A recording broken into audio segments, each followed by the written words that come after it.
নমস্কার সবাইকে। আজ আমি তোমাদের সামনে তুলে ধরতে চলেছি একটি নতুনত্ব রেসিপি, পটলের লতির তরকারি।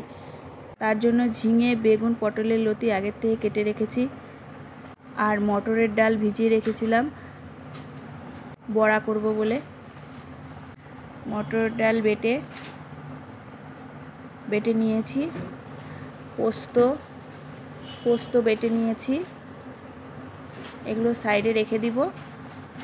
তারপর ডালের বড়া তৈরি করে নিব। সেই তেলেই জোয়ান, সর্ষে, তেজপাতা সম্বারা দিয়ে দিব। দিয়ে তারপর ঝিঙে আর বেগুনটা ছেড়ে দেব। ছেড়ে দিয়ে একটু ভাজা ভাজা হলে তার মধ্যে লবণ, হলুদ আর একটু মিষ্টি দিয়ে নাড়াচাড়া করব। তারপর ঢেকে দিব। তারপর একটু আদা বাটা দিয়ে দিব। আদা বাটা দিয়ে নাড়াচাড়া করে পটলের লতি দিয়ে দিব। দিয়ে তারপর একটু ঢেকে রেখে তারপর পোস্ত বাটা দিয়ে দিব। দিয়ে একটু নাড়াচাড়া করার পরে যখন দেখব সব হয়ে গেছে, তারপর